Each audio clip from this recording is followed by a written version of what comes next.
Courier-Journal is reporting that there are a number of so-called legal experts who believe that the 3 cops who were involved in the murder of Breonna Taylor should not be charged with murder or manslaughter. Now, this article goes to great lengths to make it clear that at least 3 of the attorneys that they spoke to are in fact Black, but honestly, I don't care. I don't agree with their reasoning. More importantly, I don't agree with the way that the plainclothes cops busted into that home based on a warrant having to do with alleged drug trafficking. They busted into that home at around 12:30 a.m. So let me ask you something. If plainclothes individuals bust into your home, you don't know who they are, okay? You don't know what's going on. You have no drugs in the house. You have done nothing wrong, which was the case with Breonna Taylor. What would your reaction be? You'd be terrified, you'd be scared. And if you have a weapon, which her boyfriend Kenneth Walker did, you would use that weapon to try to defend yourself. Now, Kenneth Walker fired a warning shot as soon as those plainclothes police officers used a battering ram to bust into their apartment. And because of that, they opened fire and unfortunately killed Breonna Taylor, right? Tragically murdered her. And so the Courier-Journal is reporting that in interviews and emails, 7 experienced Louisville defense lawyers who are not involved in the case and who have an average of 37 years each in practice say the officers should not be charged with murder or manslaughter because they had a legal right to defend themselves once her boyfriend shot at them. Let's stop right there. In order to obtain the warrant to bust into that home, to do that no-knock raid, they lied and said that the post office said that there were questionable suspect packages that may have included drugs shipped to Breonna Taylor's home.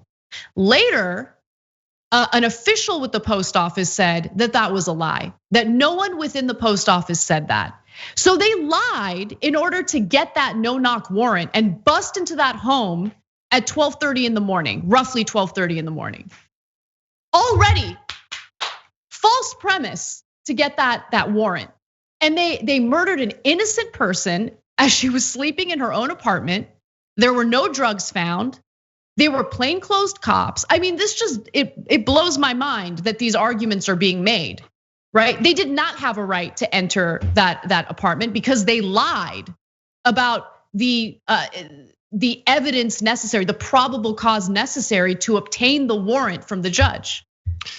Yeah, I mean, it's one of those, I mean, often what's really horrifying about all this is that what if they're right and it was legal and like, that, so often what's the biggest scandal is the stuff that is legal. I mean, the fact that fact that no-knock warrants is even a thing that exists and over drugs is insane. It's insane that no-knock warrants is even an option that's available. Like, I think, obviously you have to like look at the facts and look at the, like you always do really well, but like it often, what it does is like it obscures the bigger picture that something like no-knock warrants are even a valid option for a police department to do.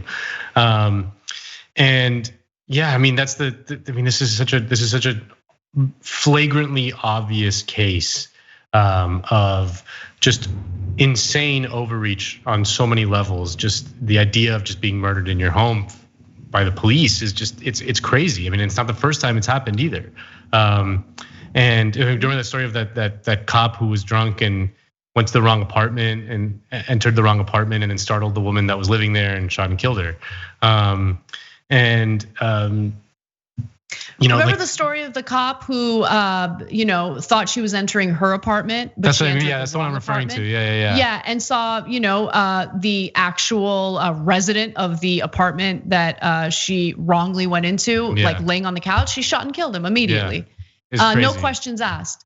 No, this is the kind of stuff that happens, and I can't even stand the way this article is written, right? Where they're like, 3 out of these 7 defense attorneys are Black, and they're saying no manslaughter, no murder charges.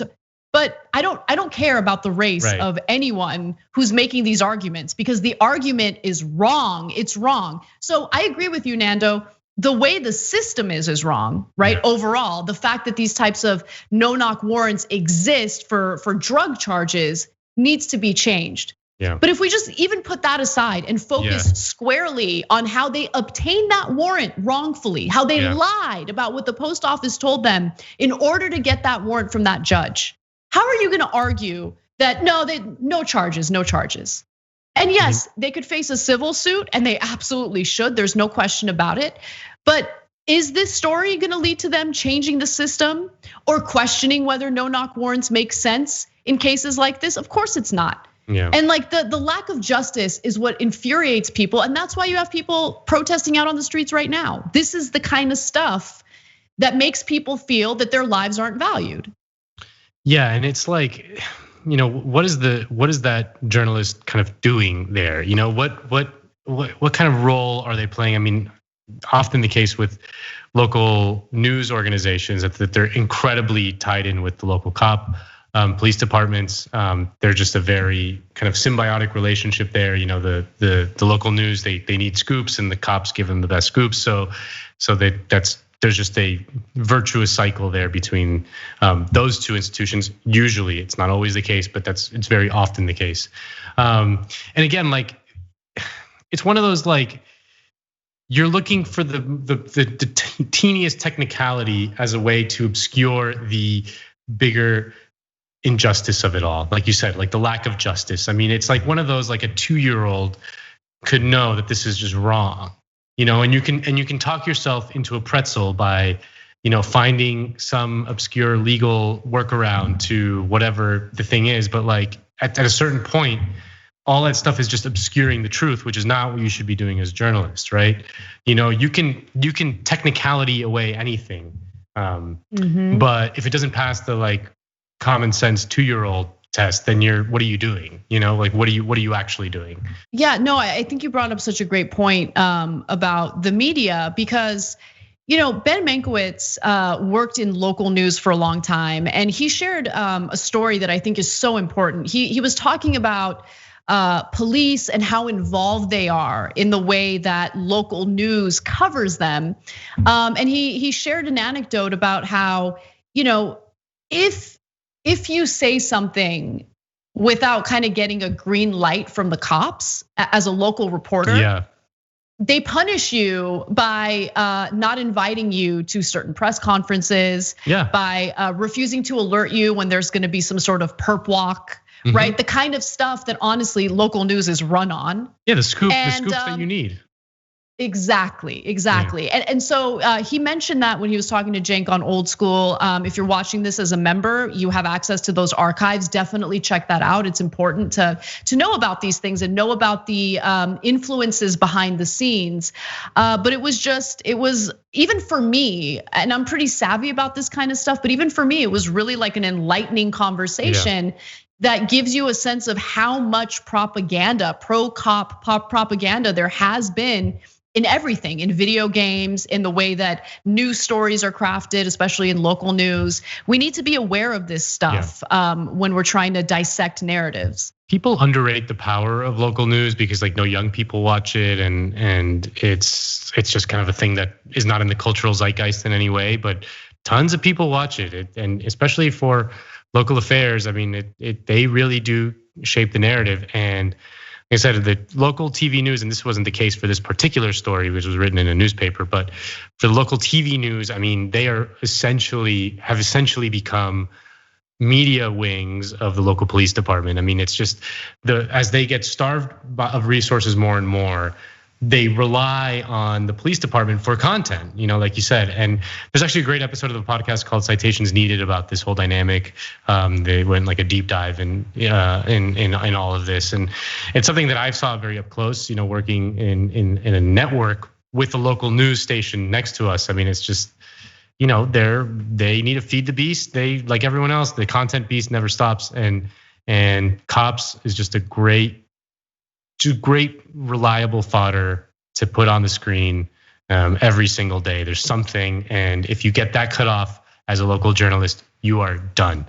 done. Your career's done. Thanks for watching the Young Turks. Really appreciate it. Another way to show support is through YouTube memberships. You'll get to interact with us more. There's live chat emojis, badges. You've got emojis of me, Anna, John, JR. So those are super fun. But you also get playback of our exclusive member-only shows and specials right after they air. So all of that, all you gotta do is click that join button right underneath the video. Thank you.